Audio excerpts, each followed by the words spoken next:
Job seekers, beware. I'm going to talk to you about when you're looking for a job and you apply to the job and you ultimately get deceived by the said person who's actually hiring you for the job. As many of you know, just like you, I go out there and I look for a job. I put my resume out there. I have a criminal justice administration degree along with a multimedia design degree. And I'm just looking for extra income. You never know. Got to play the market. You got to test it out. So I jumped onto Indeed. I put in my application, my resume. I got an email back. They told me, hey, contact us through email over here. So I did. I contacted them through email. Before you know, I got accepted through that. And they told me download Signal on my phone. I downloaded Signal and I was in a deep conversation with said would-be employer. It started with Champion IFM, straight from Indeed. I'll show you the video here pretty soon. And they told me, hey, you got the job. I checked it out. I talked to them. They went really far, this company that was trying to deceive me. They went and they gave me the interview process. I talked with them. They went back and forth talking. This was to be a remote job. It was going to be over $30 an hour.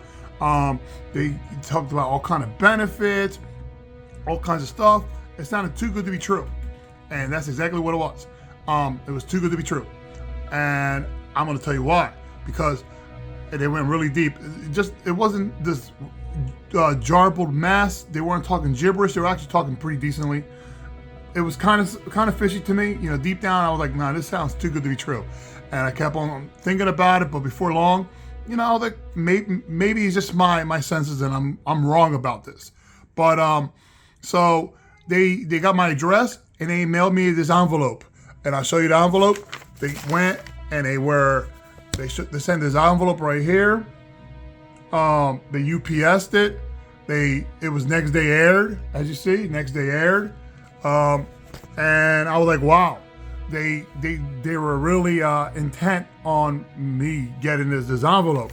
And they told me, please follow the letter to the T. They sent me this letter right here, you know, real letter.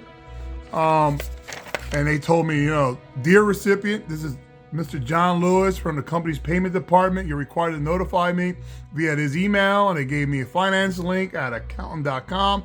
Once you have the check in your hand, possession, then you report to your supervisor / hiring manager immediately to get further instructions. So, you know, they went all out. They told them about keep a direct receipt of all funds. Ultimately, they sent me this check right here. As you see, I got this check right here in my hand. You know, it has all this stuff right there. You can check it out right there. I'm going to show you even a picture of it. It was for $5,000. I would ultimately take that check and like everyone else and begin like, whoa, is this for real? I looked it up, but you know, there's certain things that weren't adding up, but in the same token, I'm like, well, maybe, you know, this is a large corporation. So I ultimately deposited the check. Now, I didn't go quickly and say, well, I'm going to go on a spending spree. No, this is for this new job because they wanted me to deposit this money so I can go buy the equipment that I needed. They wanted me to buy a Mac Pro computer, laptop, and they wanted me to get a desk and a printer, and they had all this stuff, and they said it was going to roughly cost about $5,000, and they had their own vendors to pick from.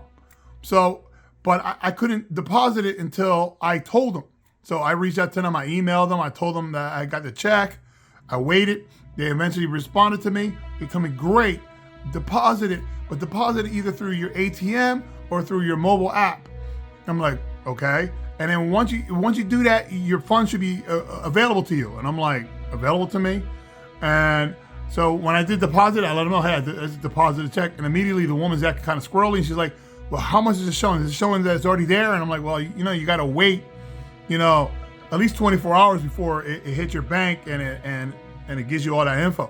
Well, needless to say, it hit my bank. It showed pending. I didn't touch it because I'm like, well, I still got to let it clear. But I do that with everything. You send me a check, I wait for it to clear to make sure the funds are there because I'm not spending the money until I know it's mine 100%. I'm not going to get caught in that hole. With that said, the check cleared. It didn't, and I'm mistaken. It didn't clear.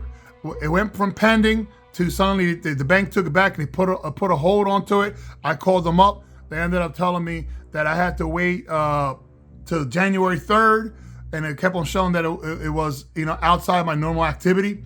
As I waited for that, they ultimately took even more money out of me, the bank. I ended up being in the negative.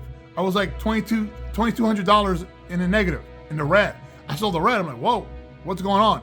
On my one account. And I only knew about this because I went to Walmart and I was trying to make a purchase on my regular debit card and it didn't work. So luckily I had my other debit card for my other account and I was able to use that as a purchase. So then I called the one bank that I had my money for this funds and I realized that I was in a negative. Luckily for the mobile app that I do use. So then when I called, the bank was immediately trying to blame me for depositing other checks, and that's why I was at. And I'm like, no. And I slowed them down and I told them, even if the other checks that I had recently deposited into that account didn't hit, I still will have several $100. And why am I in the negatives? And the woman, she paused, she said, give me a moment. She went on, she put me on hold for a few minutes. I was on hold for about 5-10 minutes. She comes back, she's like, yeah, you're right. We're gonna fix this. She went back, she fixed it. The whole thing was averted. It was corrected, and she did verify the check that I was given from this company, Barf Roofing or Champion IFM or Equature, was fake. These people had sent out fake checks. They took it to a whole extreme, trying to get money, trying to bamboozle somebody, trying to embezzle their money.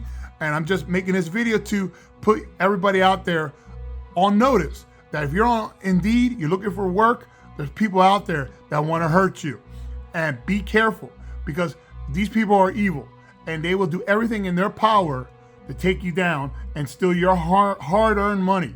And I don't want anyone else to be a victim of this very thing that I was. I was victimized. Now, I wasn't hurt because I was on top of it right away and I was kind of leery and I kept my eyes on this, but I know a lot of people are not as cautious as I am. I'm kind of paranoid about a lot of stuff, so that's why I stayed on it. So I just want everyone out there to be on the lookout for this. If you find any kind of job listing and they mail you things, these scammers will go the mile. They will go the extra mile to hurt you. So make sure that you are careful on your information and everything like that. And I'm going to have, as you're watching this video, you should see all the different stuff, the pictures and everything like that I'm showing you. And be careful, because you would think that it Indeed will have further precautions for this very thing. I did complain, and I'm also going to eventually reach out to the FBI to at least let them know so they can put this in a statistic book, whatever they got. They keep statistics and tabs on this, and maybe they can bust this ring, because maybe this is an ongoing trend. With that said, please beware, everybody. I'm going to be talking to you soon. Jake out.